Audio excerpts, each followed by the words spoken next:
What's up, everybody? Welcome to another episode of the Moose Milk Podcast. This will be episode 78. 78.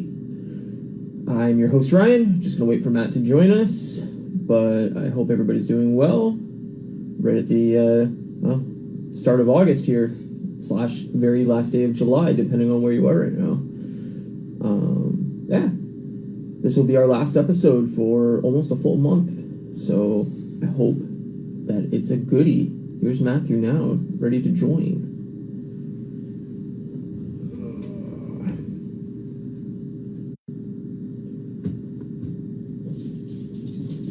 Oh, maybe he'll join, or maybe he's just gonna let me hang here.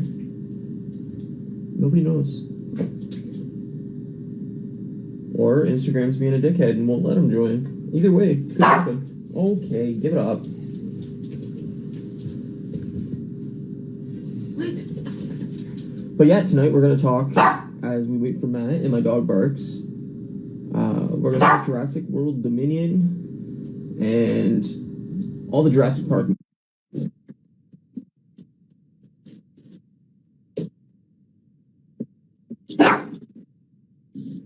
There's Matthew. Hey. What's up, buddy? How's it going? Not bad, you? Yeah, not bad. My dog's already being dickhead, so. Oh, that's okay. It's hot as fuck here. Yeah, it's hot here too. Well, it's not so bad right now, but it was earlier. Yeah, we're getting it pretty good. We've gotten it pretty bad all week, and then it gets supposed to lighten up for a couple days and then get bad again. So yeah, it's by middle of the week this week, it's supposed to be like, I don't know, like 95 here or something. So that'll be good. Yep. What up, double agent? What up, man? Okay. Yeah, there's like 9 people watching. That's a lot for us. That is start good. right off the bat. What's up, everybody? Hi, everybody. Yeah. So how was your week? Anything fun? It was it was okay. I've been stupid busy with work, so just in the middle of opening a store, so it's been Hectic. Yeah. And I'm trying to finish these 2 customs that I've been working on for the last couple weeks. So nice. Yeah, I'm just trying to get them done, and then I really want to finish these shelves because like my room is a fucking disaster, and it's like starting to stress me out because it's been like this for like 6 weeks, and I'm just like, need to get this shit back in order so I can feel like it's like cramping my style, you know? Well, finish her out before you hit vacation time, you know? I don't know if I'm going to be able to, but I'm really going to try my best, but I don't know if I'm going to be able to.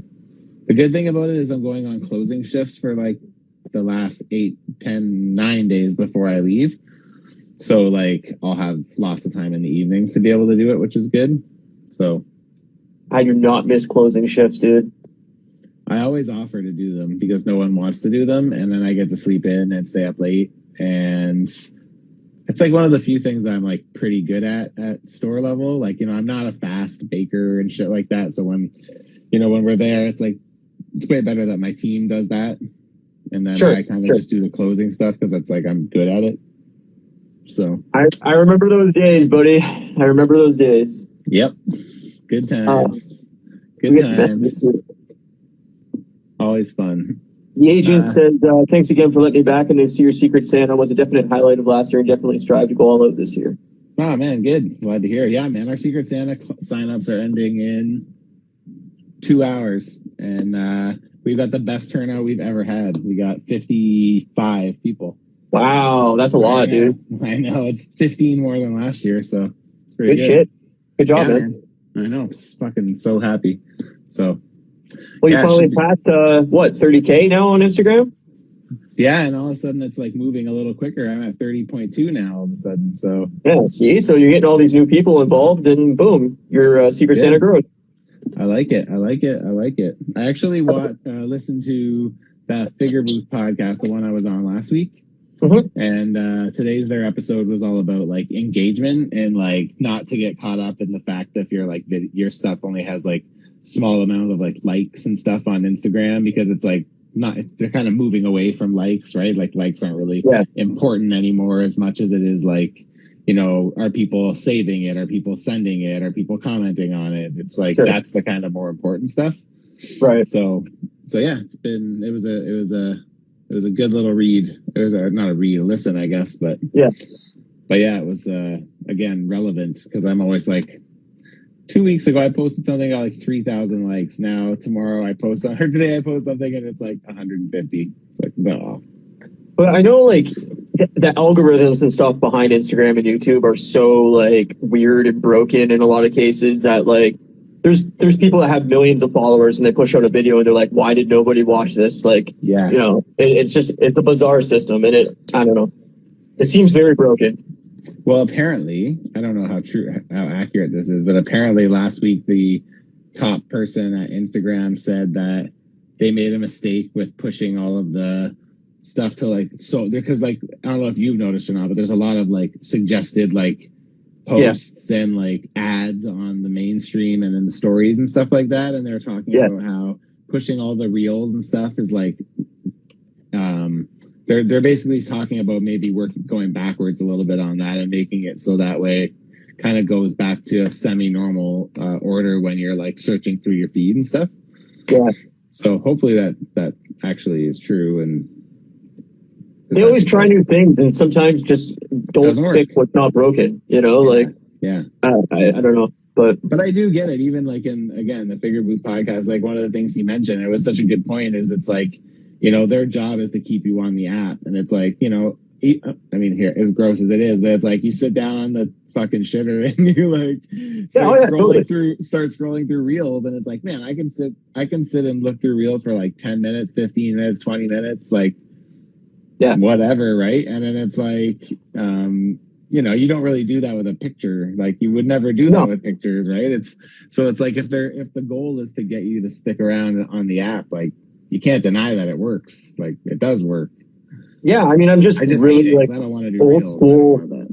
I'm very old school with everything. Where like even like going to like websites that I love. Like if I click on an article and it ends up being a video, I'll back out of the actual article because I hate watching videos. Like I'd way rather read an article and just fucking get the points that I need to get and then bounce. And I find like a lot of videos are just very like. They don't get to the point. They're dragged out, and I do agree with that. And it's like, all right, like your title of this video is 35 seconds. Yeah, exactly.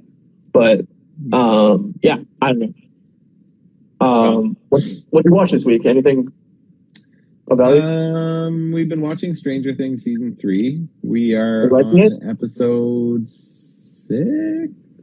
I think we finished episode 6. Yeah, this one's a lot better. Good. It's my favorite of them so far, of the 3 so far. Nice. That's what I like to hear. Yeah, not bad.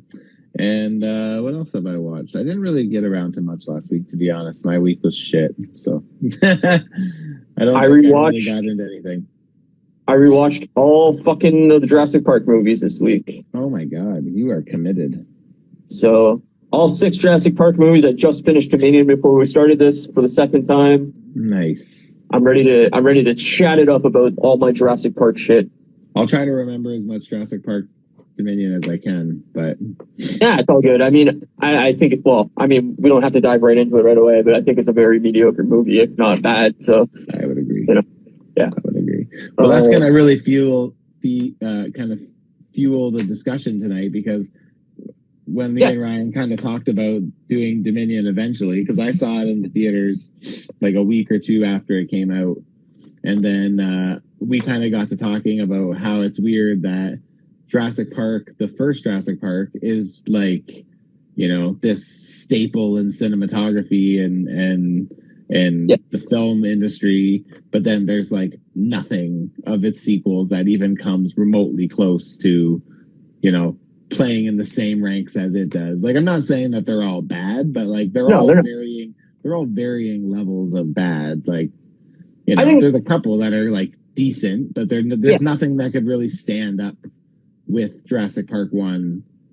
No, I mean I agree with you totally. I think Jurassic Park's my favorite film. Like I love the Jurassic Park. It was pivotal. I seen it when I was 8 years old.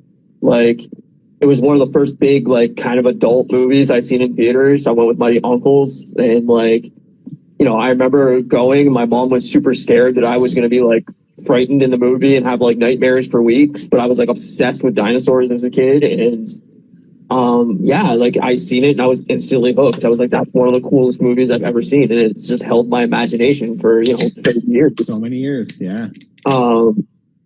But having said that, yeah, I think the sequels are of varying degrees of good to bad. I like Lost World. I think Lost World is a flawed movie, but I think it's Lost World is the second one, right? JP2. Yeah. Like the first hour and a half of that movie, I actually really like. I think it falls apart at the end, but the third one is unwatchable. Like I think Jurassic Park 3 is one of the worst movies ever made. Period. Really I think it's terrible. I was like, that's the first time I was grateful for a short movie. I was like, yeah, 90 minutes short, and it's fucking terrible. Yeah, it's not good. Not good. I mean, we'll get into it deeper, but I don't understand how that movie was even made and why they just. I know it's just a cash grab, but like if I was Sam Neill and they handed me that script after being in the original Jurassic Park, I would have laughed them out of the room and been like, no thanks. You must have needed the money. Yeah, maybe, I don't know, but and I like Jurassic World. Like I think Jurassic World is a fine movie. I think it's not nearly as good as the original, but I think it's the best of the sequels probably. I agree. Fallen Kingdom, I just rewatched last night, and like for some reason it grabbed me more this time than it did the first two times I've seen it. I think it's a bad movie. I don't think it's good, but there's elements of it that I don't mind. Dominion before sucks. we get into this, is there anything else you watched? Because we kind of just jumped right into Jurassic Park, which I'm good with if you're done. But yeah, it's good enough. I honestly didn't watch much this week. I watched my usual fucking Better Call Saul and What We Do in the Shadows. Started watching a bit of the newest Rick and Morty season that I missed. Oh, nice. Man, I need to get around to watching Rick and Morty too, because I feel like that's got me written all over it, especially because it's a Dan Harmon. It's a totally new show. Yeah. It's a Dan Harmon thing, and I'm like, I fucking love Dan Harmon. Yeah. I love how he'll go like the extra mile to make something like 0.1% funnier. Like, yeah, I mean that's the big thing with their chemistry of the show, right? Is Justin Roiland is definitely like a scatterbrained, like really put shit out there, and Dan Harmon is like very like workaholic, like gets everything to perfection, and that's kind of how they like balance each other out. But yeah, I think the first two seasons for sure of Rick and Morty are fantastic, and then I think the show has gone downhill since. But that's pretty standard for like when you get something that like takes off and they just try to like shovel it down your throat as fast as possible. Yeah. I mean, that with like, again, it's like Community was like 1 and 2 were great, 3 was pretty good, 4 was slowly getting worse, and then 5 and 6 are just like. Yeah, but that show definitely had like so many other outside issues too, right? Like, I mean, it got canceled after almost every season. Yeah, you had like main stars leaving the show like throughout the middle of its run. Like they definitely had a lot to deal with. Where you can understand a cast of 7 to like, to keep them. But it's like The Office, right? Like The Office was never the same after Steve Carell left. Like I agree. It fell apart, and like as much as like Chevy Chase in real life seems to be like a complete fucking dickhead, but like he was the main character of the show, and really had like you lose that, and it changes the element of the show, right? Yeah, absolutely. But other than that, I didn't really watch much. I like I said, I watched all the Jurassic Park movies. I took most of my free time all week. So I bet it did. Yeah, that's 6 movies. I should go back and watch Jurassic Park 1. It's been a minute. I haven't seen it probably like, I don't know, a while. I was just in the mood for it. I watched on Netflix that show that you were telling me about, the Toys That Made Us or whatever. Yeah. So there's like a spin-off of that's called like The Movies That Made Us, and there's one on Jurassic Park. Yeah. So I watched that, and then it really got me in the mood to watch Jurassic Park again. Nice. And then I was like, you know what? I might as well watch them all. So I knew we were doing this episode this week, and it refreshed me on all of them. And I hadn't seen Jurassic Park 3 in a few years for sure. So, Baxter's Laboratory says Will Ferrell. What's that in regards to? There's a delay on the chat and us, so it's like when somebody says something, I can't remember. The Office? I don't know. Will Ferrell's on that. He was on The Office. but not for long though, right? No, he It was only just did like like a guest star, right? guest starring 2-episode run or whatever after Michael left. Right. That was when they were trying to replace Michael. Yeah, there you go, The Office. Yeah, no, I mean, they had the right idea with The Office of having guest stars and to be Michael, but it just didn't work. It was too scatterbrained, and none of the people were as likable as Michael. Michael, like being the biggest like clumsy fool as he is, he also had this like charm and likability to him, where he wasn't like mean spirited about it. He was just a buffoon. Yeah, and Michael's I feel awesome. like everybody that they brought in after that was just really like kind of mean spirited. Like Andy became like the biggest asshole ever after he took over the office, and it's like Andy was like this buffoon kind of dolt, guy in the office, and then all of a sudden he's just like this dick asshole when he becomes. But see, that doesn't, to me, that's relatively realistic, because I feel like it is, but it just that's what happens when you get power. It's like it just turned a character that like people somewhat liked into like the most unlikable character on the show. No, I get that. I don't know. But that's what it's supposed to be doing. It's trying to say that the boss is always the enemy. Yeah, sure. I mean, I love The Office, but yeah. Me too. It's good. I love it. But I usually stop after whatever season Michael leaves, and then I restart. 7, I think. Whatever it is. Because there's, 9 or 10? Yeah, I think there's 9, so I think he leaves up. Is it 9 or 8? I don't remember. Anyway, it's either 6 or 7 he leaves. Yeah. Okay, so we can jump back into Jurassic Park. So we'll just pick it up. So what were your thoughts on Dominion? We'll start there. Okay, so my thoughts on Dominion were, there's a few things. So and spoilers for Jurassic Park Dominion or Jurassic World Dominion for anybody that hasn't seen Jurassic World Dominion. Yes. Yeah. I didn't hate it. I didn't love it. Okay, so I loved seeing Ian, and I loved seeing the 3 OG characters back together. Yeah. I liked the new additions to the lineup. I liked the helicopter driver girl. I can't remember her name. I'll look it up, but I couldn't tell you. So I guess my biggest issue with it is I liked I liked a lot of the dinosaur scenes. There were some cool scenes with new dinos, and it was cool to see new dinos. It was cool to see some of the old, like Dilophosaurus is my favorite, so getting more Dilophosaurus this time was pretty fun for me. I enjoyed it. But the biggest issue I had with Jurassic Park Dominion was that I felt like the story was too they had, and again, this is where this conversation stemmed from, and what we could do to make a better Jurassic Park movie is you have the free reign to do anything with dinosaurs because no one else is doing dinosaurs. Yeah. But they decide to tell a story about locusts. And it's I do understand, because I know it goes hand in hand with the dinosaur thing. I get it. I do get what they were trying to do, but I'm just this is the way you're going to go out. You're saying this is the last Jurassic Park movie for a while. You want to go out with a bang. You bring all the OGs back and you make the story about locusts. Yeah, I mean, I found that super confusing too. And I understand that they had to have 2 different storylines to balance the new cast and the old cast, the A story, the B story, whatever. But you would think that getting, a paleontologist and a dinosaur expert together again, they would be, I don't know, checking out dinosaur stuff and not locusts. I understand the idea of it, but that whole storyline I just found completely boring. Yeah, I didn't love it. It was kind of weird. And the other thing I didn't love about this was is exactly what you just alluded to, how you have to have something for both kind of teams to do. And it was just we get through this whole thing and it's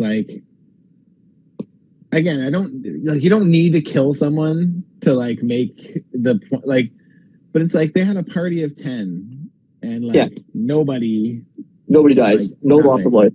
Yeah. It's the last one. You want to go out with a bang again, and it's nothing.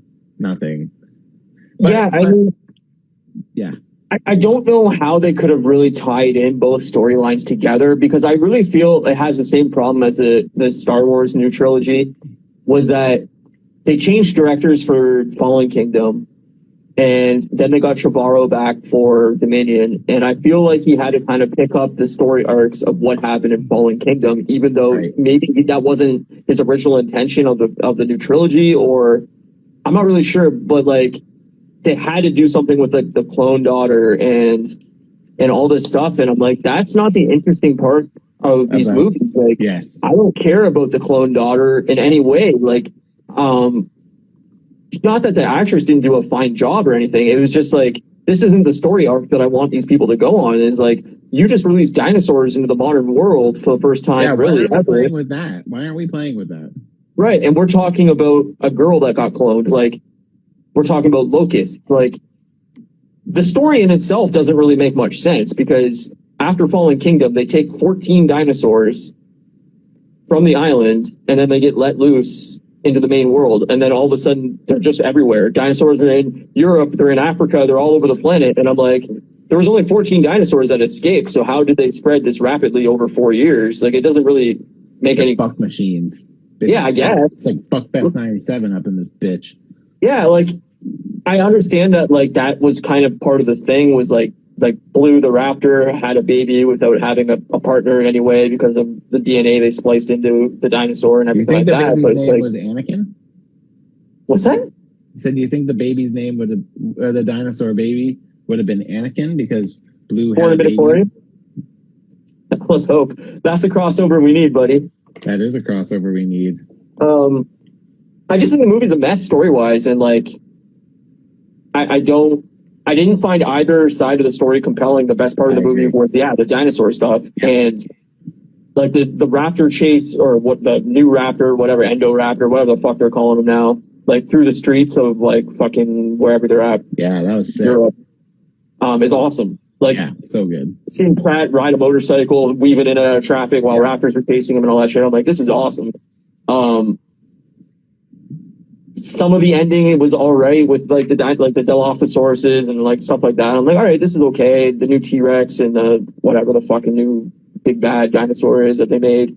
Yeah, it was fine, but like, the rest of the movie was just kind of sloppy and long. It felt so long.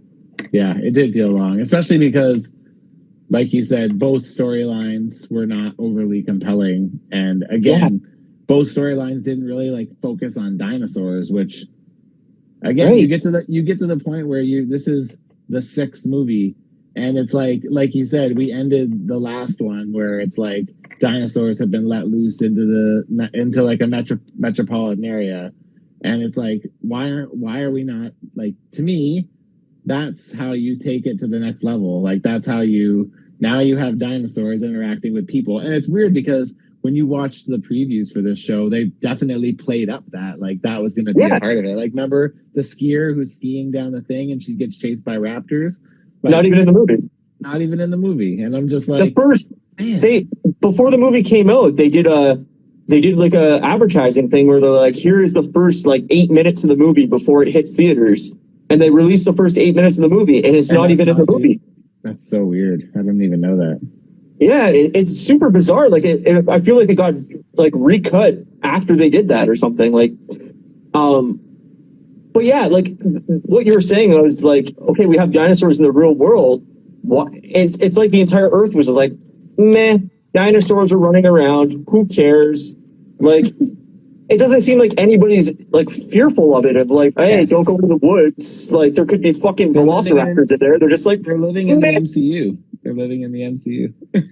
Yeah, it's so bizarre when I'm like, if that actually happened, where you had fucking raptors and T-Rexes and shit running around like civilization, like, people would be like staying in their homes. They'd be terrified. They wouldn't be out camping. Be like all normal, right. They're not going to work the next day. They'd be like, like, this is terrifying. Like, you'd think it would be like almost a caveman mentality where we're out there like fucking, setting up moats around our fucking caves and shit. Like, you think there'd be like a loss of power, loss of infrastructure. Like, you have T-Rexes roaming cities. Like, I don't know. And it just seems like, whatever, everyday life's back to normal. We got T-Rexes now, big deal. And I don't know. It's such a bizarre tone. Yeah, I definitely agree with you on that. It's especially because of how they left the last one. It just like, it made me have hope that like we might finally get something where it's like all these dinosaurs fucking up humanity and getting in the way. And then like, it would even be cool to just see what happens like immediately following. And then like I actually have no issue with like mass reproduction. Like if they all of a sudden just started reproducing like crazy and there were dinosaurs everywhere and they're like fast forward a year, like, you know, or if they started with like a montage of like basically what happened after that and explained how we get to the present day, and then we get to spend 4 years. time. 4 years since 4 years difference, right? Yeah, and I get it. Like 4 years is a long time, but I'm like, okay, tell me how like all these dinosaurs are getting across an ocean. Like, I know that there's like a trade going on between like underground trade of dinosaurs and shit like that, like they're showing, but I'm like, you're not getting like fucking raptors all over Europe. Like they didn't hop on a boat. What it doesn't work for me at all. They immigrated. They left. Yeah, exactly. Like they hopped a boat at, you know, the Statue of Liberty and went back to France. Like I don't know. It's not just that, but it's like there's no death. Like you think that if all the dinosaurs were roaming around, you'd see people just getting devoured left and right. Well, like, I mean, in fairness, there were some. Like remember that one part where I think it was a T-Rex. It was like in like some city center and he just walks by a guy and just eats him, and doesn't like another one come up and they like pull him in half or something like that. Like, yeah, but like there was more death. It's just it could be more. There could have been more. There could have been. There's more death in the last 20 minutes of The Lost World when the T-Rex gets out in San Diego than there is in the entire movie of this. Like, yeah, I don't know. It's not what I wanted out of Dominion, definitely. It was definitely a huge disappointment for me. It was one of my most anticipated movies of the year. And getting the original cast back together and actually giving Jeff Goldblum like a full role in this one, opposed to like the 3 lines he got in Fallen Kingdom. I was really hopeful that we would get a good mix of you know, these original characters having conversations about like the effects of what was done and how their role and how they were right from the beginning and like this was inevitable, and like there was just no like pontificating upon the science and like the actual like, you know, chaos theory and everything that Ian talked about in the first movie. Like it was just like Ian just was there and Grant just was kind of there to like be around Ellie, and he doesn't really seem to like find anything interesting that's going on in the entire movie. And like, I don't know. There's no awe in this movie. There's no like, I don't know, like that the first movie is so good at making you go like, holy shit, dinosaurs. And like and I get we're 6 movies in, but it's like now there's no fear, there's no awe, it's just, okay, here's dinosaurs, let's go. Well, the thing is they're kind of focusing on the wrong thing, right? Jurassic Park 1 was really good at like building you up and like getting you excited for it, right? It's like they put the goat out. All right, now the goat's gonna for sure get eaten by the Tyrannosaurus. Yeah. Nope. Still just waiting. It's just like, you know what I mean? And it was like they were really good at like playing the waiting game until like the time was right to kind of showcase, and then shit really hits the fan, right? And it's like they did a great job at, like you said, the suspense and like, you know, lots of suspenseful moments. The part where they're in the car flipped over and Lexi and Timmy are in the car, and it's like, you know, that part's like fucking crazy. The part where they're climbing the fence and the electric fence is going to go off again or whatever, right? And it's just like all these different things. What's that? Yeah, it's very tense. That whole movie is just very tense. The scene in the kitchen with the raptors, like, again, man, like when they're escaping in the gas powered Jeep and Ian's in the back with his busted ass leg and the T-Rex are chasing him down the road, like that whole scene was terrifying for me as an 8-year-old, but also still when I watched that back earlier this week, I'm like, that's the most tense scene out of all 6 movies, man. Like, but that's the hard part is like they did that the first time, and that maybe that's a big part of why the first one really stands out as being the only one that's really truly unique in everything and what it's doing, right? And it's like none of the rest of them always played to the fact they're like, yeah, there's dinosaurs, obviously, Jurassic Park. Yeah, but they set rules in that first movie of like, oh yeah, we clocked the T-Rex at like 35 kilometers an hour or whatever Hammond says about the speed of it. And then in the first Jurassic World movie, Claire is running away from the T-Rex pen in high heels and is outrunning the T-Rex. And I'm like, I'm all about her being a badass woman and everything, but at some point you got to go, this doesn't even make sense. The T-Rex would have devoured her instantly. Yeah, like they were trying to outrun the T-Rex in a gas-powered Jeep, and now she's outrunning it in high heels.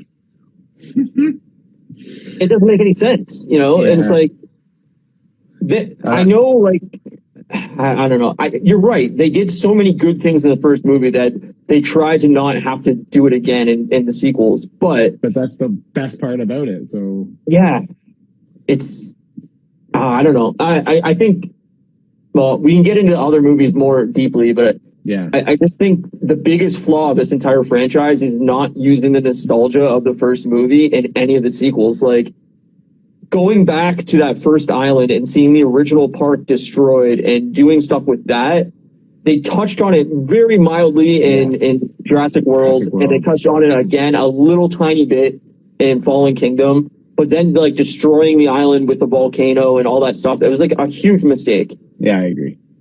Capitalizing on that nostalgia of like them having to go back to the park, and it would have been hard to do, but you could have had that whole like biosyn side thing from Dominion of like them having to go back to the park and showing like what's his name, Dodson, like having to go back to the park to get the canister or something like that because he knows the embryos already.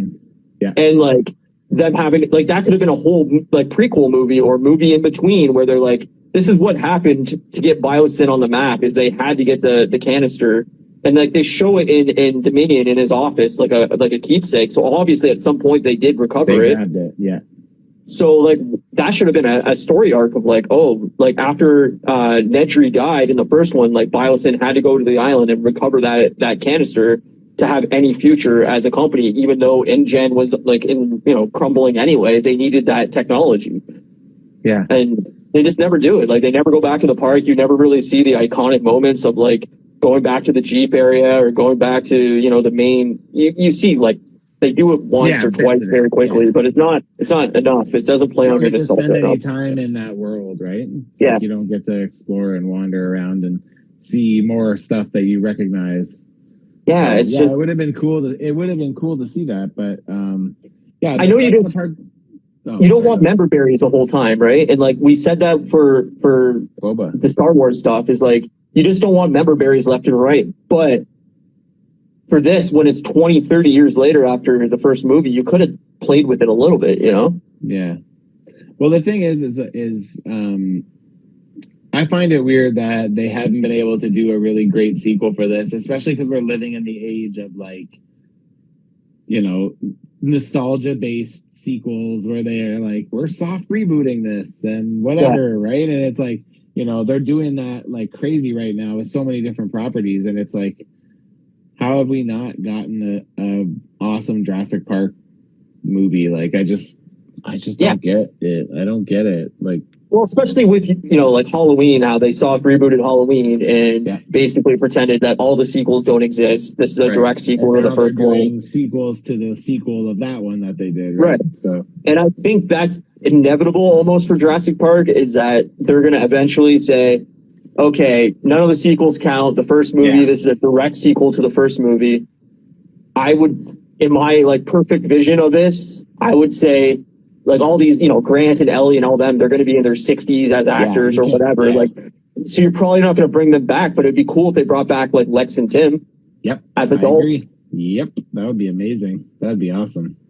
And like they took over InGen after Hammond died, or he left the company to them, and they're trying to like whatever the story arc that you want to come up with. We can deep dive on that in a minute, but like that's where I'm like surprised. I'm like, they never brought back Lex and Tim, the kids that actually made Grant care about kids, and like that was the relationship builder between Grant and Ellie.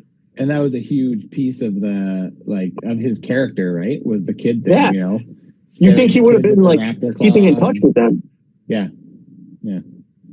And like even in Dominion, like Malcolm says, like, oh, I had to pay the bills for my 5 kids, and I'm like, we never met really any of your kids except for in the Lost World, and like they never touch on her again either. It's like, she did this and she's gone, and it's like not necessarily that I think she was the strongest part of that movie, but I'm like, it's weird that you like built in the next generation of some of these characters, but then you don't do that anyway.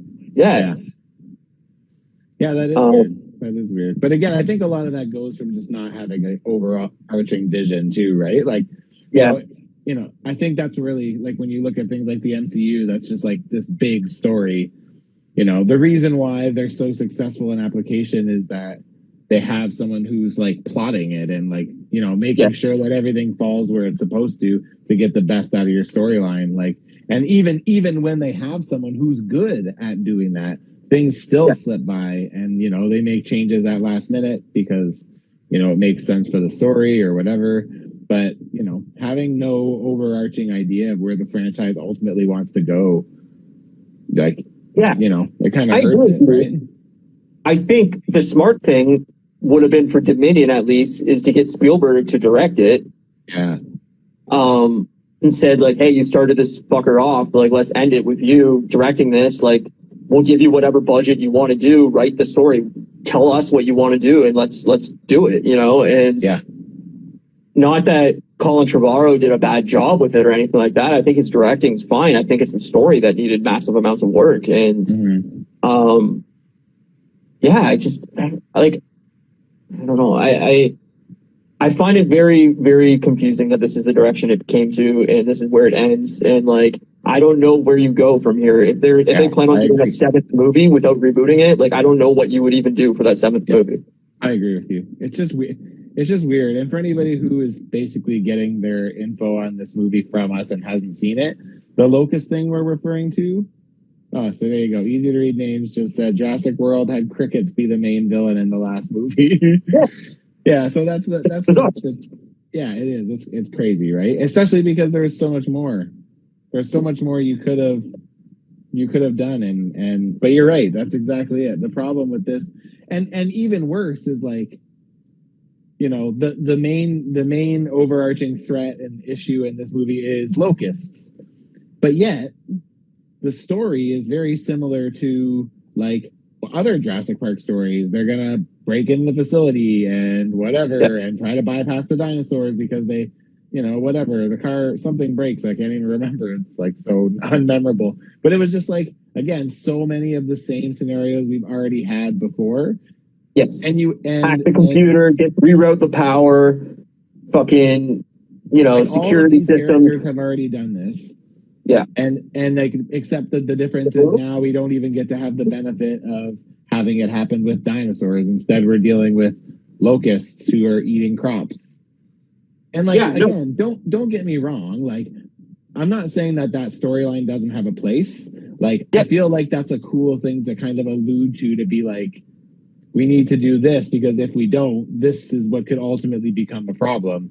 But like, for your whole story to focus around these locusts that are eating food, like, you know, all the humans' food, it's like on the last Jurassic Park. It just seems crazy. So, well, I think the route to go instead of like locusts and stuff, right, would have been like disease. Like bringing back these dinosaurs brought back some like like ancient disease that was going to wipe out humanity. Ryan's just having a snack, everybody. Yeah, well, my dog won't stop barking, so I got to keep giving him treats. And I mean, now I'm rewarding his bad behavior, but otherwise he just won't shut up. Finnegan's like, I've got you all figured out, motherfucker. Oh, he does. He's smarter than me, for sure. He's like, I love podcast night. I eat like a champion. At like 10 to 1, he starts going like, oh, okay, where's my treat and where's my toy? I know it's coming. But yeah, they could have done something where bringing back the dinosaurs and them escaping into humanity, like brought back some kind of old disease that the dinosaurs had that wiped out like half of humanity or something like that. Right. And imagine COVID came from the dinosaurs. That's how they do it. Maybe it did. Who knows? But then that would have put us like into like a tribal world where it was like almost like, you know, we're back to caveman lifestyle of like, you know, we don't have electricity. We have to live in tribes to survive. We have to have people like almost like what they did with Planet of the Apes. If you watch the new Planet of the Apes movies, where, you know, the monkeys, the apes come back and wipe out humanity. And now they're like, basically it's apes versus humans. And like something along those lines with dinosaurs, I think would have been really cool. Yeah, totally. I think so too. The problem with that movie is there's just no fear of the dinosaurs. There's no awe of the dinosaurs. There's no. I agree. There's no nothing. It's like, why is this dinosaur? Everyone's just like, oh, there's a Tyrannosaurus. Yeah, it's like, oh, great. Like, even though most of humanity probably had seen dinosaurs by that point, by either going to, Jurassic World, or at least seeing like it on television in some way or whatever. You would think that one chasing a skateboarder down the street would make a little bit more interest in everybody around them. Yeah. You think there would be a little bit of fear or a little bit of awe with the first time you see a fucking Triceratops walking down your street, There's a couple good comments here. So, easy to read name says they could have. So yeah, he's basically saying what we kind of had touched on earlier, but they could have done something cool with the dinos being in the human world. Instead, they do the most cliche plot ever, which we were kind of talking about. And Baxter's Laboratory says the locusts weren't even a product of the integration of dinosaurs. They're created separately. It's a whole other movie piggybacking on Jurassic Park. Great point. Yeah, I mean, it's biosyn creating a demand. They want to be on top of it so that when there's food demand or whatever, that they have to supply. Yeah. Again, I understand it. Biosyn's like this corrupt corporation, but it's not an interesting storyline for a Jurassic Park movie. Yes, there's a movie there for maybe something else, but Jurassic Park, yeah. The problem again, right there, is like exactly how he just said that. Though it's a whole other movie piggybacking on Jurassic Park, so it's like. Yeah. This movie isn't even about what it's about Jurassic Park. It's set in Jurassic Park. Well, that and the same with the Dr. Henry there, the guy that was in the first movie originally that's in these Jurassic World movies. He didn't learn anything, and that's a big problem for his character arc for me, is like he knew he was fucking with shit in the first movie. They called him out on it, and he was like, no, we're doing what scientists have never done before. Like, this is amazing, right? And he's on the cutting edge of this new scientific world. Okay, the park fails. He should have learned something from that. But no, he goes to Jurassic World where he does it again. And now he's purposely splicing different breeds of dinosaurs together and fucking with their genetics and everything like that. And he has a whole fucking statement in that movie about, like, you guys didn't want dinosaurs. You wanted genetically engineered things. Nothing in this world is real. Like, these are all genetically altered dinosaurs, and they're more like monsters, and you want something scarier and faster and whatever, I can do that, but it all goes wrong again, and he doesn't learn anything. And now he created a whole swarm of locusts that were going to devour the world, and then he still doesn't seem to realize, like, he's the problem here, Right. Yeah. I don't know. I feel like instead of having InGen be the big bad faceless company of Jurassic World, they decided to create a whole other evil company that serves the exact same function.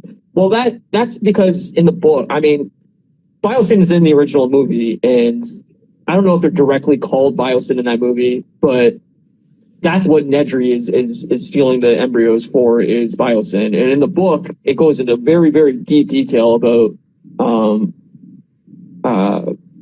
Nedry, his connection with Lewis Dodson, the CEO of Biosyn. The whole second book is very much about Lewis Dodson. Like, I can't remember exactly what the character's name is in the second book, like Ludlow or Lovelow or something like that. The guy that's basically John Hammond's new John Hammond in the second movie, that he ends up getting eaten by the T-Rex at the end of the movie on the boat.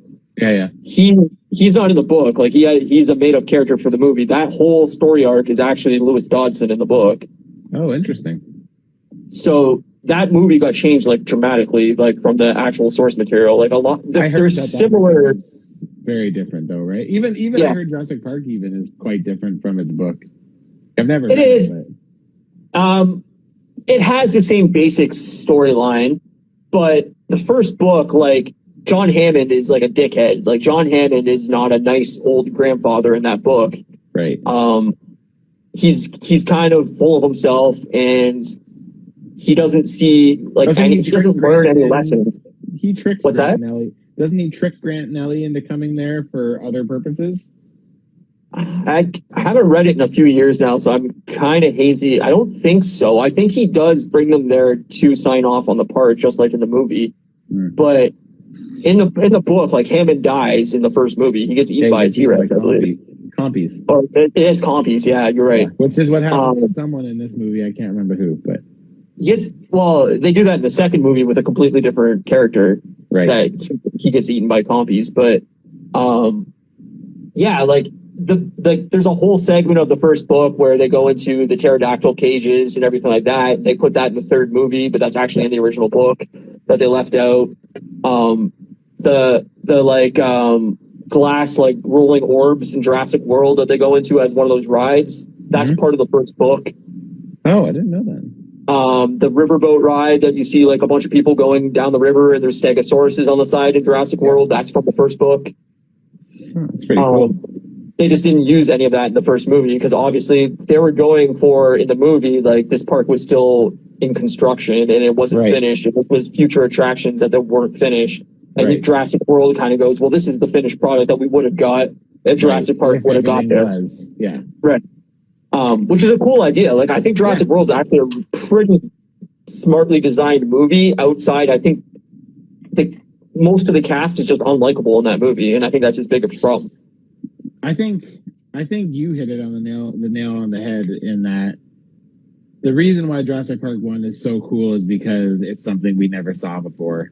And they leaned into that in a big way, suspensefully, and, you know, how they showcased the dinosaurs. And, you know, after the first movie, it was just like, here's the dinosaurs, and, like, let's get to Jurassic Park. And like, that's just, you know, that I feel like that really is the biggest the difference between JP1 and everything else in the franchise is it's just you take something that is brand new to us and the way they introduce it is just it's so cool and it's so smart and it's awesome. Like, and of course shit goes awry and shit goes down and like it's really great. But the problem is like you take away the thing that makes it so cool and then you just kind of look for nostalgia and other things like, hey, remember that time the van was swinging by a tree? Well, now it is swinging by a tree again. So let's fucking party. And it's like, well, the difference is last time we didn't see the dinosaur, or you know what I mean? Like, it's just,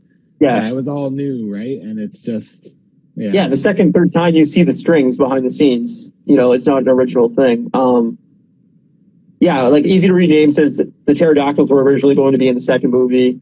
When the group was escaping to the helicopters, it got as far as to getting to concept art. And I know, like, those movies went through a lot of rewrites, the second and third one for sure. The third one originally, I don't know if it's the third one or the fourth one, that they were originally going to do a whole storyline about hybrid dinosaurs being used in the army. In the army, that it was going to be human velociraptor hybrids that like they were going to hold guns basically, and like it was a terrible idea. Like there's concept art out there that's really bad. It looks terrible. The idea is terrible, but they do kind of mention that in Jurassic World when you see Vincent D'Onofrio's character in that movie saying like, we want to use these velociraptors as like army soldiers and whatever like that. And that's kind of why they're having Chris Pratt train them in that way. Is like that's supposed to be kind of the secondary function of these dinosaurs. Is like, we're going to use it as a military operation. That I'm glad that went out the window. Like they just dropped that entire storyline completely because it's terrible and it's ridiculous.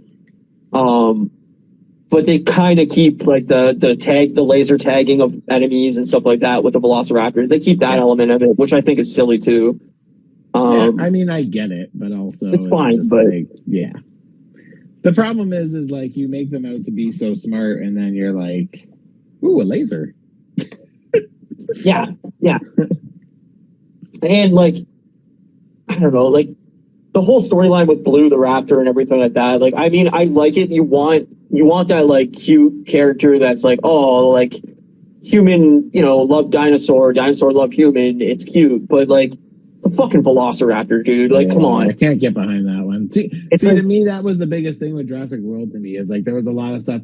Like I remember when Jurassic Park 3 came out initially, me and you talked about it, and we talked about our hatred for the raptors and how they're like basically might as well have like fucking walkie-talkies. Like they're just like because they all chat now, right? And it's just like it's so bad. And then I remember when Jurassic World came out and they kind of were insinuating that like, you know, raptors could basically be trained like by humans, and it's just like, and I'm just like, I don't really like. I have a hard time with that. I agree with you. I think it's a huge problem for the movies because I think it's too ridiculous to see in real life. But in the first book. Like there is a whole segment of that book that talks about like the original intention was we can gene splice these things to make them any size, color, shape we want. We could end up selling like baby brontosauruses to kids to take home as pets, but we'd make them like miniature size Smaller, where they could just roam around the house and stuff like that. Yeah. And he's like, but you didn't want those type of things. Like you wanted these big creatures that are as close as we can possibly get to the real thing. And you could have used like that as a storyline of like, yeah, Henry Wu was actually splicing in elements into these dinosaurs that were making them easy to train, like more like, you know, companions or dogs or whatever. But they just kind of gloss over that and be like, oh yeah, he was, you know, he's making a camouflage super dinosaur. And it's like, all right. He's a velociraptor mixed with a pug. Yeah. It's like, yeah. I just, it's too silly to see in a movie, and like as likable as Chris Pratt is in all three of these movies, I just think there's so many other characters in these movies that like I don't ever find Bryce Dallas Howard as a likable character in this movie, and I don't think her and Chris Pratt had any romantic tension at all in any of these movies. Yeah, I don't really feel, to be honest with you, it's a big part of why I didn't like Jurassic World, any of the Jurassic World, but especially the first one. Like I remember the first one came out and everyone was feeling pretty good about the franchise because they're like, oh, it's a good reboot. It's kind of off to a good start. And like, I don't know, I just never connected with it the same way. And I was just, a big part of it was like, I'm not crazy about the cast. Like, I don't really like Bryce Dallas Howard as an actor. Maybe I just haven't seen her in the right things. To be really honest with you, I can't really say I love Chris Pratt in these movies either. I kind of find him to be a bit much. But I think it's very Chris Pratt. I mean, I don't think he really added anything to the character that wasn't like Chris Pratt. Like to me, like his role in Guardians and Jurassic World are almost the same character. Like it's just like his silly, like, you know, bumbling around, like goofus, you know. I guess when it's out of context, like a man from Earth who's basically grew up with a bunch of space pirates, the goofiness kind of lands better because you're like, he just doesn't know. He's kind of like out of it. He hasn't been on Earth, so he doesn't really know. He thinks Zunes are like the coolest thing ever and whatever, right? But it's like, as a human who's a human and always was a human, and then watching him ride a horse and like lasso a dinosaur, I'm just like, yeah. But see, that's the thing too, where it's like totally so off. It's like we already saw him using motorcycles and working with velociraptors. Okay, now the horse thing starts off the movie and you kind of go, oh, like maybe the dinosaurs have destroyed like modern like technology. Like there's not automobiles or, you know, motorcycles anymore. He comes and chases him. Yeah, and it's like, no, it totally shifts again. They're just riding horses just to ride horses, and it's like, all right.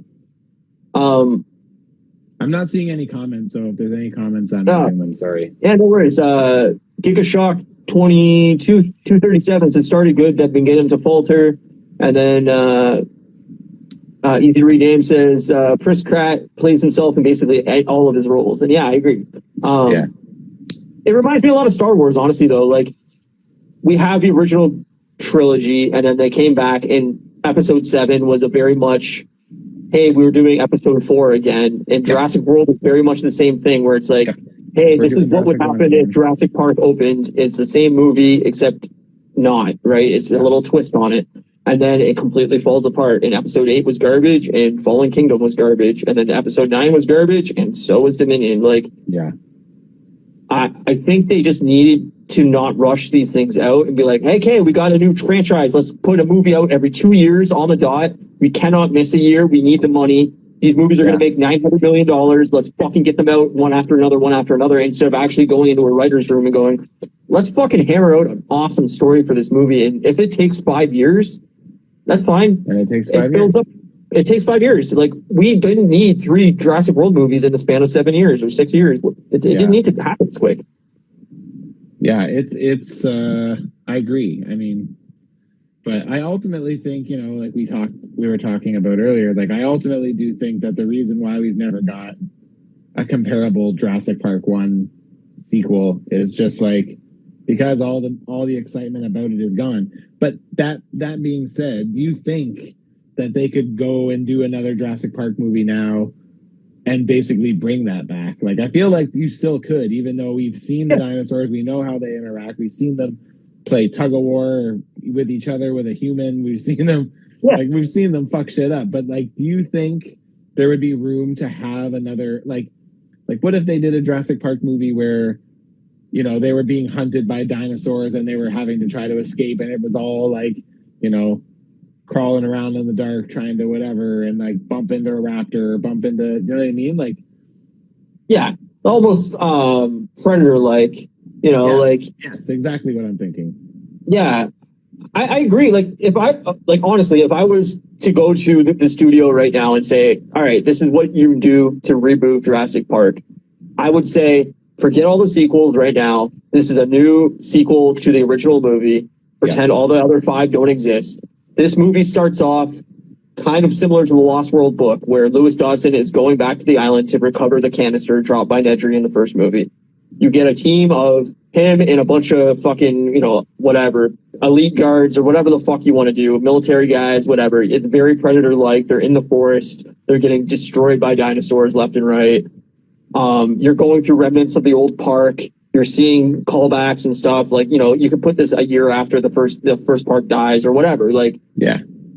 I know that there's a problem there with the canister because it only had enough, like coolant in it to keep the DNA solid for 72 hours or whatever the fuck it is. But find a way around that. I don't know. It got it in the mud kept it cool. I don't know. Do something. You can figure it out. I'm not a scientist, right? To me, that's where you go with it, is you have like a Dodson character come in and try to recover the thing. And then the third movie, I honestly think you would go back to like Lex and Tim and them dealing with the ramifications of their childhood, and like these dinosaurs maybe escaping off the island in the end of the second movie, and you actually legitimately see dinosaurs in the real world fucking shit up, and people are actually fearful and scared and terrified, and like you have raptors and dinosaurs and T-Rexes and shit going through cities like Godzilla, like where they're destroying buildings and eating people. And then, like, we've never gotten that level of destruction. And it's like, that's what would happen if these kind of animals got let loose. Like, you're talking about a giant 2-ton creature walking through the streets. He's not going to fucking play nice and like, oh, look out, there's a guy there. I better not step on him. Sorry, sir. And like, you know, like, it's like, no, he'd be stepping on cars and wrecking buildings. Especially because like Army would be shooting at it and stuff too, right? So it's like everybody would be having guns and fucking. You'd see people in the streets with M16s and fucking, you know, rifles and shotguns and shit. Like, people would be terrified if they thought there was a chance they were going to leave their house and get eaten. Yep, I agree. They'll probably either reboot the series or try to make Jurassic Galaxy, then Jurassic Universe, and its final Jurassic Galaxy. Its final movie, Jurassic Multiverse. That's easy to read names. I never played the Telltale game, so I apologize if I'm stealing from their game. I never played it, so I'm just taking elements of the second book that they kind of used but didn't really use to its fullest ability. I think, you know, like I said, like the pterodactyl cages being originally part of that first book, the second movie should have had like a whole scene where they were running through pterodactyl cages, and it was parts of the park you never got to see in the original movie. Yeah. And stuff that was left out of the first book you could have done in the second movie, and it would bring new insight into the, like, what was happening outside of the little area you've seen of the park, because it was a massive park and we only got to see, you know, the first strip of it really before the Jeep stopped and then they got eaten. It was a whole island and we only got to see like one spot or a couple spots. Right. So yeah, I don't know. I think there's a lot of opportunity to do good with the franchise. But yeah, I just find it so weird that, especially in a time where everything is getting the nostalgia reboot and like refresh, it's weird to me that Jurassic Park sequels are still coming out and missing. Like, so hard. It's so hard in particular. It's like this one is the worst of the worst. Dominion is the worst of the worst. But they made so much money, so they don't care. I know. And that's the problem. Is the movie cost them I think it was 160 million or something like that, and they made 900 million worldwide. So do they care? That's the problem. Is you got a guy in a boardroom that doesn't give a fuck about this franchise that's going, hey, we just made our shareholders $700 million. We milked that shit. Yeah. The other thing I wanted to say too is like I find it weird that in Jurassic World you have this whole character arc for Bryce Dallas Howard's Claire Deering or whatever, of her learning how to basically Grant's role in the first movie of like, oh, I'm not a kid person and I'm being with my nephews and I'm learning to love my nephews. And then they're just never talked about or heard from again for the rest of the next two movies. And it's like, you think they would have been a part of it somehow. Like, yeah, even just a name drop or something. Yeah, like just they're forgotten. I have this new life with Owen Grady and fuck my nephews. I'll never talk or see them again. I don't know. It's really... Yeah, but I mean, I do also get that. Maybe not that because they're kind of a big part of the first one. So. And like they always feel like they have to have a kid in the movies. Like it never fails. Every movie. Will you stop barking, please? Yeah, would you stop it? Every movie they feel like they need to have a kid to relate to the audience in, and I'm like, I don't know if the kid adds anything in any of the movies except for the first movie. Right. Yeah, I mean, I guess I'd agree with you there. You know, Tim and Lex are both pretty big parts of the first movie, so. Excuse me. I think I'd agree with you on that. They've never really capitalized on it like that before. Like the first one.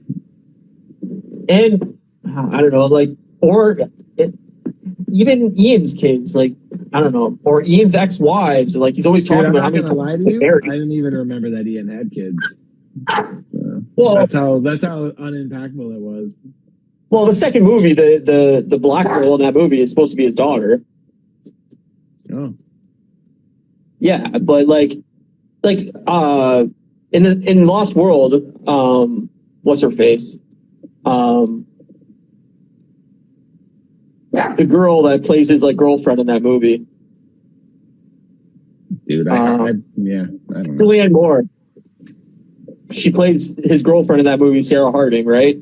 And like the whole movie is like Ian trying to save Sarah from the island because she's gone there before him or whatever. She's sent to the island by himself, and then Ian goes there to save her. Right.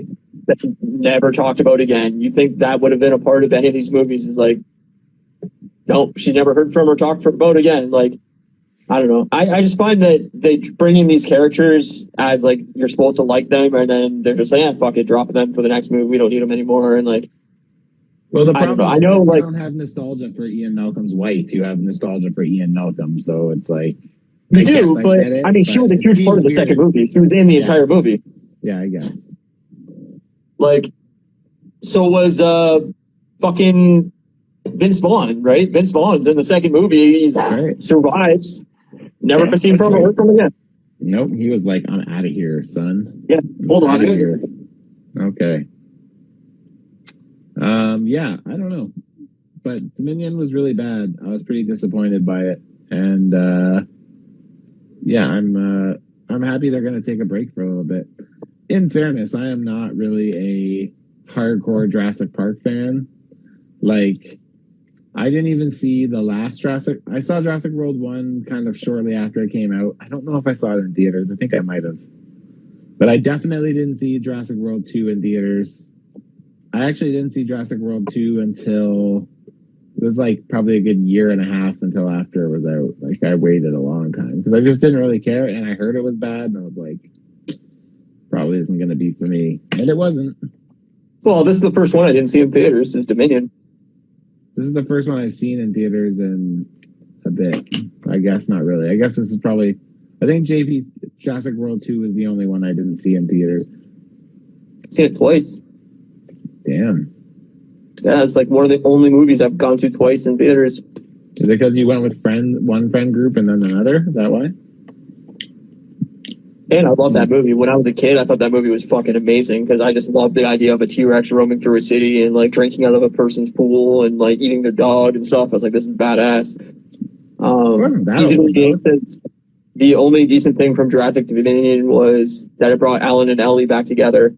And I agree with that, but again, there was like very little Alan and Ellie moments in that movie, really. Like, they're running and they do stuff together, but there's still like not really like a romantic connection there. It seems very like I don't know, forced Well, that again, whole movie. it seemed rushed. Everything seemed rushed because they were trying to get through But two it's different stories, putting so focus on long. two different groups of cast. And it's just like everything seemed rushed. It seemed fast, which again makes it feel ungenuine too, right? Like, Yeah, like to me, the smarter way would have been to do the whole Grant and Ellie story arc in the second movie of like them doing research on dinosaurs or whatever that brings them back together. They're the only main characters of the second movie, and then the third movie brings everybody together or something like that, where you can do a story arc that needs them all together. But yeah, the movie screams heavy rewrites to me as well. yeah, Easy to read. yeah. I think that's fair. Yeah. I think that they had trouble getting the script out the door and what they were going to do to bring these characters together, and I think it shows. Well, let's just hope that they put the series to bed for a while, and let's hope they do what you said, and let's hope they pretend pretend like everything after Jurassic Park 1 isn't real, and then I say give it 5 years, and I don't know. I mean, Steven Spielberg will probably be like 90 years old by then, or I have no idea how old Steven Spielberg is, but I would. But the thing to is, me, Steven Spielberg didn't he do Jurassic Park 2? Yeah, he did, and he hated it. Yeah, it's terrible. He didn't like it at all. He's like, every time I do a sequel to any of my movies, he's like, I get a huge ego. And he's like, I know, I feel in my head that like, I'm like, oh, the first one did really good, so the second one's going to do really good too. So he's like, for some reason, I get in my head about it and it doesn't turn out the way I want it to. And he's like, the second one didn't turn out the way I wanted it to. It's fine, but he's like, it's not my best work.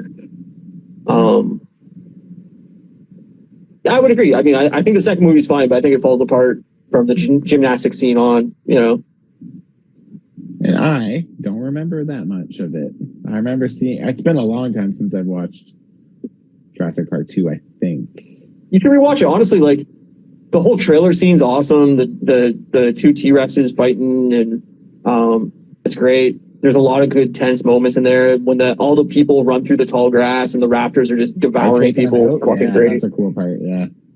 I love that scene. I think a lot of them... I think a lot of the stuff that's not in Jurassic Park 1 blends in for me. So it's like I kind of take all the good from all of them, like the leftovers. So, but yeah, there's nothing good in Jurassic Park 3, in my opinion. That whole movie's just good. It's not good. And even the fact that Alan went back is like hard. It doesn't make any sense. No, it's a hard sell. William H. Macy's character in that movie is obnoxious as shit. Yep. Tina Leone's character, who plays like his ex-wife or whatever, William H. Macy's ex-wife, is fucking annoying as shit. I don't really like the kid that much in that movie. Like, Grant and his like student is the best two characters in that movie, and even then, like, they just make dumb decisions after dumb decisions that entire movie. It's like, oh, Grant went from being like a really smart like doctor paleontologist guy to like being a moron. It just it doesn't make any sense. The whole raptors talking, the raptors look bad. The raptors talking. He makes that stupid 3D model of their like voice. It's just so bad. His dream on makes like the little whistle too, doesn't he? Yeah. He makes the whistle thing so he can talk to raptors. When he's on the plane and he falls asleep, he sees the raptor talking to him. That was funny. That's funny. That was a good gift, though. No, it's a great gift, but it's a terrible scene in the movie. Yeah, it's not good. Yeah. Well, that's fun. I hope that we do get a good Jurassic Park movie one day, a sequel. And like I said, let it sit. Let it sit. Don't do it in 2 years. Don't give me another Jurassic Park movie for like 5-10 years. Let it sit. Yeah. I agree. Yeah. Everybody wants a franchise. Everybody wants a world now, an MCU wannabe, and we don't need it. Not everything has to be the MCU. And the problem is everybody who wants these MCUs, the problem is no one wants to do it the way the MCU did it. So it's like, if you're not willing to do it the way that it's genuinely, like, the reason it is successful is because it wasn't like, here's a Captain America movie, here's an Iron Man movie, here's an Avengers movie. It's like, here's all these characters individually that we're going to play with them for 3 years and then we're going to bring them together. And like, if you're not like doing it right, then like, it's not going to work. Like, that's the thing is, you need to have people who are smart and good storytellers overseeing the development from top to bottom. And if you don't, it's just not going to ever be that. Like, it doesn't matter what you think you're going to put into it. Like, it can't be that way if you don't have kind of like the head taking the lead. Of course. But like, this is what I mean, right? Is like, if a studio came to both of us right now and said, hey, go write your own version of what the next movie is. And we did it. And then we picked 3 people from their comment section that was watching this. And they said, okay, you guys go write one too. And we all handed in 5 different scripts. Of course, there are going to be 5 different ideas and 5 different stories and 5 different character arcs. And I feel like that's what they do with a lot of these movies is they go, all right, we're going to get this director to do the second one. We're going to get a different director to do the third one. They're not going to communicate. They're not going to know what each other are doing. And we're going to have to hope that we can mess them together. Yeah. And it's like, of course that doesn't work. You need somebody overseeing it and going, okay, you have to hit character beats in, this, and this, because this is going to be part of the future movie, Yep, I get you. Yeah, it's a mess, but yeah, I don't know. I like I said, I hope we get a good Jurassic Park movie one day. It's my favorite movie, and I just wish that any of the sequels could have lived up to the original, but they just don't. The best one, in my opinion, is Jurassic Park 2 or Jurassic World. I would probably go Jurassic Park 1, and then like Jurassic Park 2, Jurassic World 3, and then to be honest, Jurassic World 2 and Jurassic Park 3 are like, I don't even know how I would put them. I hated Jurassic World 2. Like, I fucking hated it. Yeah, I mean, rewatching it yesterday, there was elements of it that I don't mind on a rewatch, but a large majority of that movie I think is bad. Yeah. I think Jurassic World 3 would be the last one because at least with Jurassic World 2, we got to see dinosaurs in like the city eating people and stuff. That was kind of cool, I guess. But yeah, Jurassic Park 3 is terrible. I would not recommend that movie to anybody. If anybody does a rewatch and hasn't seen these movies, I'd be like, just skip Jurassic Park 3. You don't need to see it. Yeah, it's not good. It's really bad. But yeah, so we're off for the next 4 weeks. Hey, before we talk that, I forgot to say off the top that I saw Nope. Oh, right. Right. But I didn't talk about it. Yeah. Nope. So it was pretty good. No spoiler. No spoiler. Yeah. But I really liked it. I thought it was really, really good. And better than Get Out or no? So like I think it is, but like I it's not that I don't like Get Out. I do like Get Out. I just I think I like this better. I think for me, Get Out was like really hyped for me, and it's like I was trying to see it as this bigger than it was piece because everyone was so hyped about it, and then I really like Get Out. I'm not saying I don't like it. I do like it. I didn't like Us, but I do like. I hate it. I thought Us was abysmally bad. I didn't find Us enjoyable, so. But yeah, I mean, after Us, it took all my excitement away for anything he was going to do. So when I seen the trailers for Nope and whatever, I was like, "No, you fooled me once. I'm out." Yeah, but I think that's fair. It's his style. The thing is it's always his style of acting to like make it show you one thing and it actually be something different. So like, that's very much him, right? So I feel like if you're expecting this to be not that, then nope, it's not like it is that. I mean, it is that, right? Like it's. Yeah, I just hope it's good. It was really fun, man. There's some really, really crazy visual stuff in it where you see it and you're just like, oh man, that's fucking wild. There's some insane parts, and there's even just some cool stuff like, it's not like your typical movie of that genre. Like it's like I don't want to say anything because again, I know one part of it was spoiled in the second set of trailers versus the first one, so I don't want to like spoil that. But like, I'll definitely see it. Yeah, I definitely recommend everyone to see it, especially if you're like into sci-fi kind of stuff. And it's really fun. I thought it was really good, and all the actors in it were really good. I liked the guy who plays Chadwick Boseman's bestie in Black Panther. I can't remember his name, but yeah, he's in it. He's like the main guy, and his sister, and they're both like fucking hilarious. And then the guy from the electronics store who like helps them install all their cameras and stuff, he's just like so fucking funny.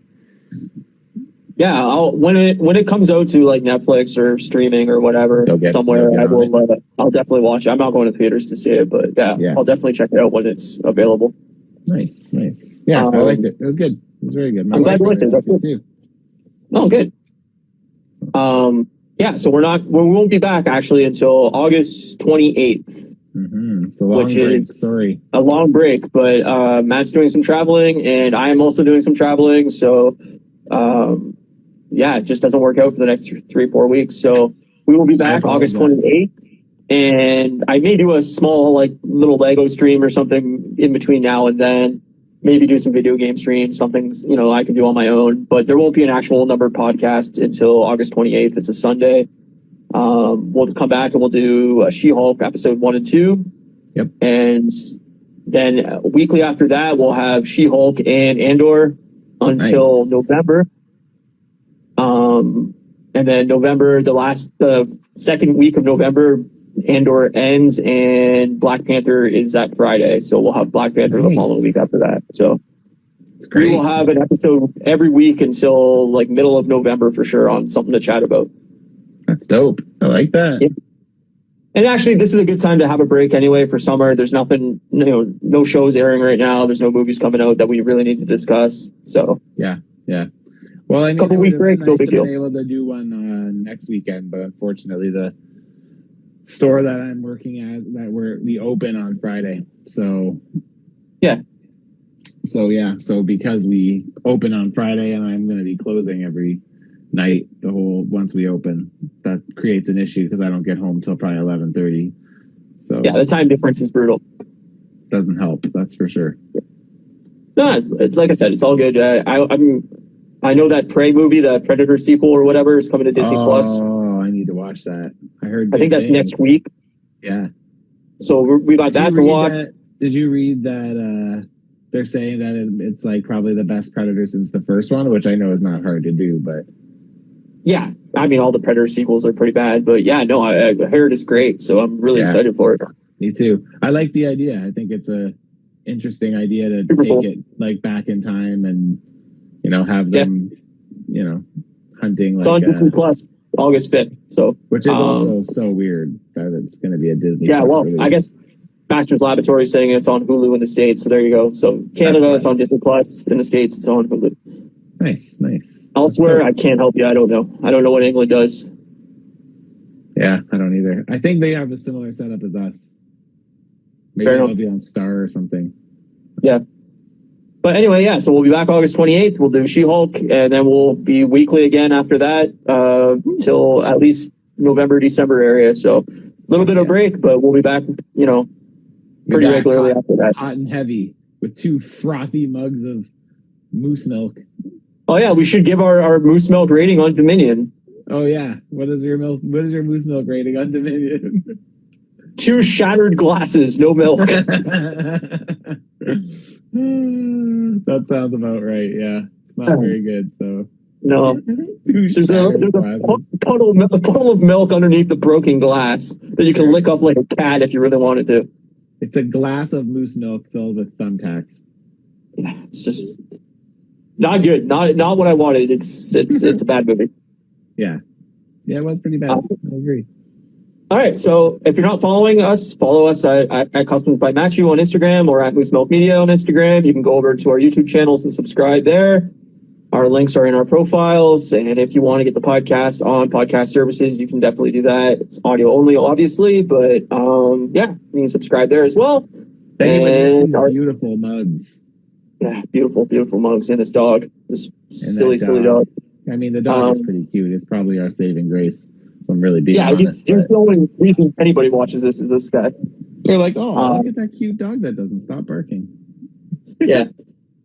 Other than that, our art is done by at Genie Milne Art, and we will catch you in a month. We will.